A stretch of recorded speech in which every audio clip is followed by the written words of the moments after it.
Ambassadori, Rini Ushla, a Chorja, Cé míle fáilte romh go léir go dtí an éile scanán an British and Irish film season, agus go dtí an scanán éarnach seo Life's a Breeze. Excellencies, distinguished guests, dear friends, I'd like to warmly welcome you all to the opening screening of the British and Irish film season 2013. I do so on my own behalf, but also on behalf of my colleague, my good friend, my co-patron, the Honourable Alice Walpole, British Ambassador. I speak also for Ambassador Walpole when I say that we are pleased, proud even, to support this film season and to act as patrons, as we have done now for the past 3 years, because it's an opportunity for us to promote our respective cultures, which actually probably aren't all that different. But also it's an opportunity for us to showcase the very best of talent in filmmaking in Ireland and Britain. And I think that's particularly important in Luxembourg, where good cinema and good film is so much respected and appreciated. I'd like to take this opportunity, if I may, very briefly, to thank all of the sponsors involved in making this possible. This year we have a total of 11 films and 20 screenings, crossing a whole variety of genre. We've got documentaries, we've got suspense drama, we've got romantic comedies, we've got a bit of everything for everyone. And these span most of the countries in the British Isles. We've got something from England, something from Ireland, something from Scotland, and the Isle of Man. Apart from the films themselves, we've got many exciting things. We've got a special season special ticket. We've got a documentary day where this is on the second Sunday. So we've got 2 documentaries showing that day. We've got a shorts programme, I think that's screened tomorrow evening. We've got a dinner in collaboration with the Whisky Club Luxembourg. We have we haven't even started yet, but the vibes that I'm getting from the initiative from the young and not so young journalist competition has been very, very positive indeed. And we believe that we have some budding young journalists here in the audience this evening. This is where students at secondary schools, whether or not they're studying English through their mother tongue or not, so this is across all secondary schools in Luxembourg. We're talking about another category in language schools, and we're also talking about the university as well. So anyone from those can come to any of the screenings and write a review of the film and enter the competition, and we'll be having the prize giving on the last weekend, on the last day at the closing screening. So we've got Orange and Utopia SA, the gold sponsors. We've got CityJet and Sofitel, who have helped really to be able for us to bring these special guests over, both accommodation and in flight. And we bank Haviland as well as our other silver sponsor. And then the bronze sponsors, SES, Jemison, that may give you a clue as to what may be happening in the whisky dinner. Chapter 1, BGLB, Paribas, and that's the notepad I'm using and the pen I was using from them earlier on. We've got Opham Law, we've got Little Britain and Binsfeld. And the media partners, apart from Chronicle.lu, we've got Delano in print and Our City Radio on radio. On radio. I would like to thank you for attending, and I now declare the 4th annual British and Irish Film Season open. Enjoy the screen.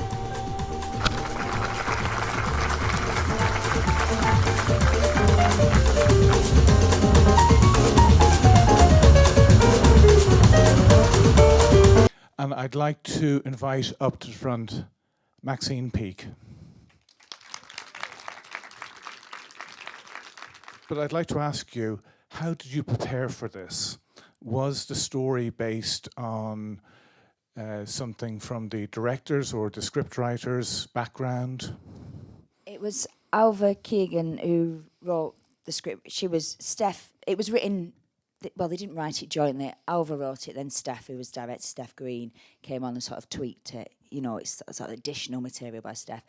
But it's based on Alva's parents' story. Her father had a brain injury, I think an accident, and got some sort of brain damage, and then came home and obviously was never sort of the same again. And it was watching her mother deal, with her husband, who was a changed man. And I think it was really sort of a love letter to her mother, to sort of say, how sort of full of admiration she was for her. And I think it was a subject they never really broached, so Alva felt it was something that she was put into a film. Because I remember her saying she was quite nervous when her mum watched it, because they didn't. But so that's where the story came from. It was 5 weeks. It was filmed. The first 3 weeks were in County Wicklow.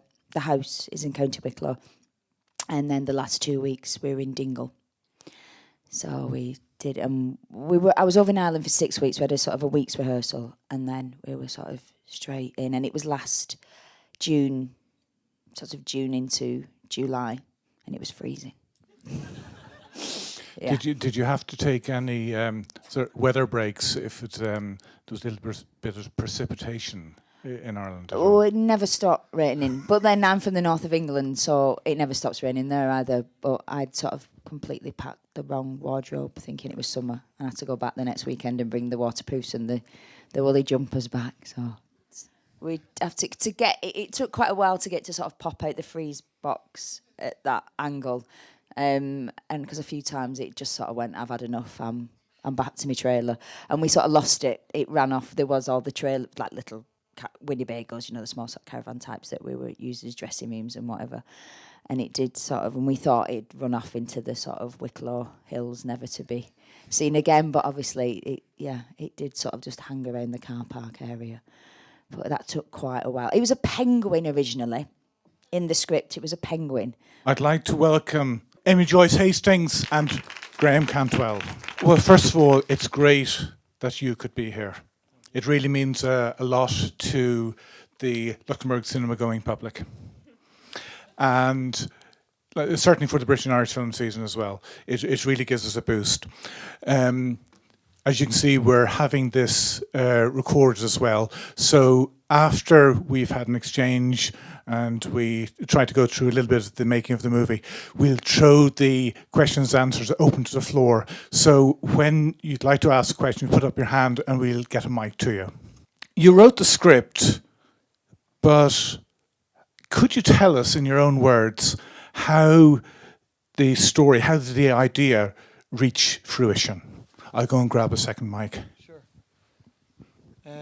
Well, basically, what happened was I had been wanting to make a film set in the world of the film industry for quite a while, because I teach a lot of young filmmakers and actors and stuff. And when you're coming up against people at that age, and I remember being that age, being a very young, pretentious filmmaker, and there's a lot of comic value to be taken from characters like that. And I'd always wanted to make a film set in that world. And then I was on my way into a screening, a BAFTA event in a car, and I had a couple of friends who are agents and another actor and a writer, and Amy was in the car, and she was talking about how she'd been for a few auditions and how she'd gotten down to the final 2 but hadn't actually gotten the job, and she said, I'm like the callback queen. yeah, and basically that's where the idea for the film came from. I took what was happening with Amy and turned it into Kate's journey and combined that with the story of the younger filmmakers and tried to develop a narrative that wove the two threads together. So we shot the main bulk of it, and then we did some pickups in August, and then we waited till the following January, which is when we shot all the stuff which was in Snowdonia and Wales, the Prince of Chaos footage. And then we had to cut that together so that we could screen it in the BFI for the finale of the film. And then we also decided we didn't like the opening scene we had, so we went back and shot a new opening, wrote and shot. So we wrapped in February 2012. So we probably did 7 weeks filming altogether, but spread over 10 months. Paul Crucian, the co-producer, I'd like to ask you up to the front. We're going to have a few minutes Q&A. We've got the associate producer, Gilles Chaniel. We've got Xenia Katina. I'd like to invite you up to front. And we have the lead actor, Robert De Hoog. Welcome to Luxembourg, and congratulations on the film. Maybe you can tell us a little bit how you got into character for the role of Ian. Well, it was very difficult because I just shot a major action film in 3D in Holland, and I really had to make a transfer to this very strange guy he is, and he's lonely. This other guy I played was really a hero, and he was saving the day, and he was doing stuff like that. And this was really a lonely, silent guy who was very depressed, who was very on the search for love. So it was a really strange transfer from character. So I really had to focus, and I really had to be on myself. I was not talking to much people. I was really getting into a strange concentration, but it helped me to just be alone and don't talk to anybody, just like the character is in the movie. He doesn't talk to anybody. He's all alone. He doesn't want to talk to anybody, and then he crawls out of his shell. So it was really difficult, but I think it worked out really well. Well, the first people we got on board was Momentum Pictures, and to be honest, it was Mike's script which got people interested. I think it was, the whole thing about the internet was becoming a much more talked about thing, and they said they'd seen a lot of scripts actually about it, but this is the first one that they felt, convinced by. And so it was really the strength of the script, and then we got and the financiers agreed as well. So I mean, it was the script that got it going, and because we knew we were not going to have stars in it. I mean, the two leads obviously had to be young, so we had to go with an idea that was going to carry.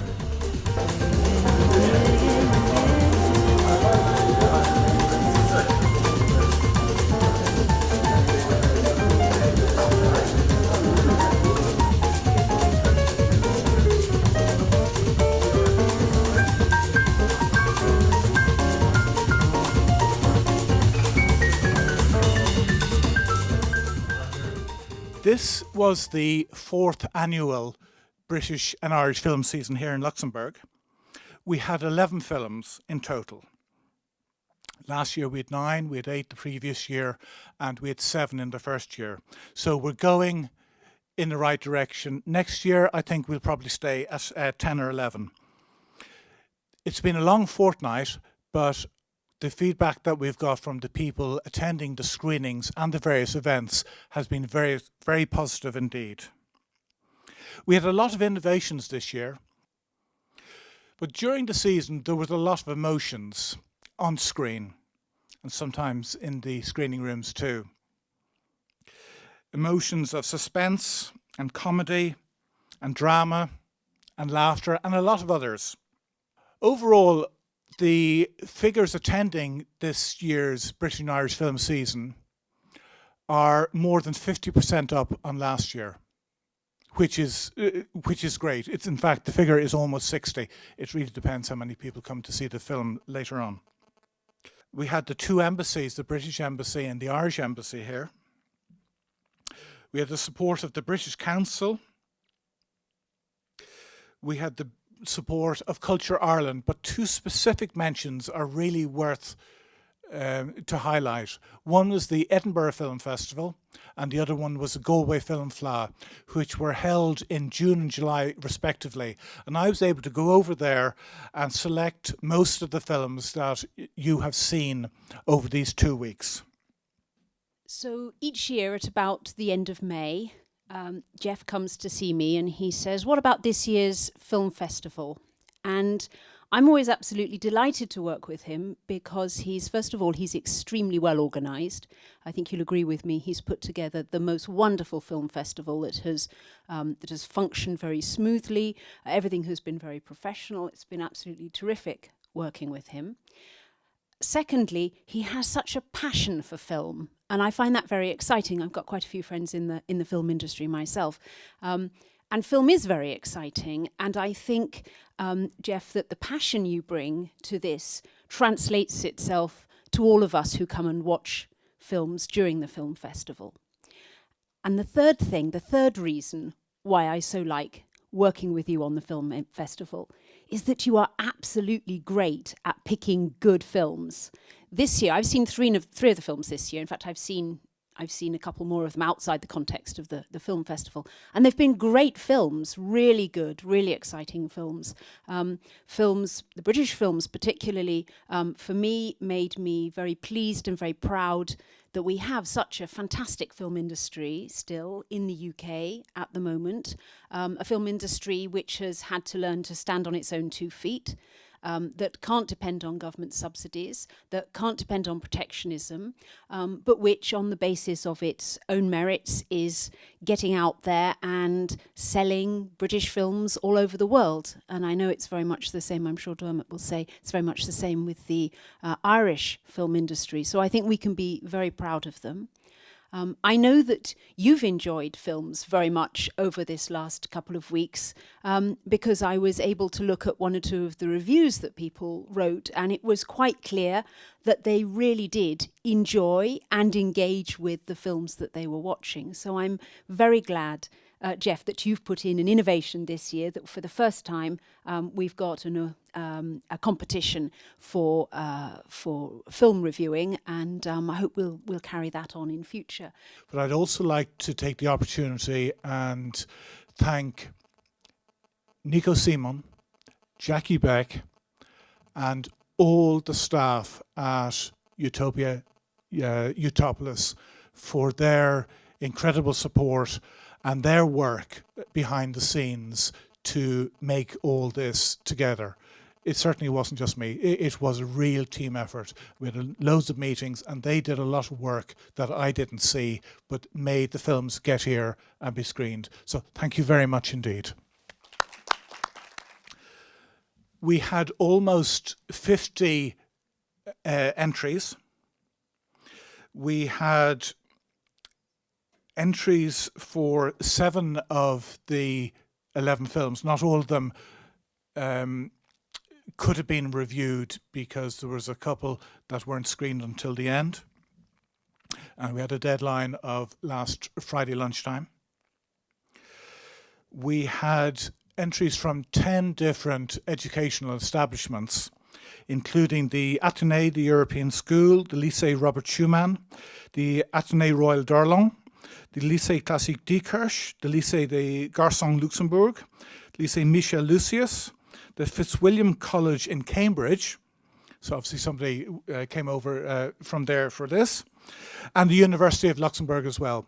So I would like to say not only to all the students in secondary school and university that took part, but also the teachers that encouraged you to take part. Thank you very much indeed. Please give yourselves a round of applause.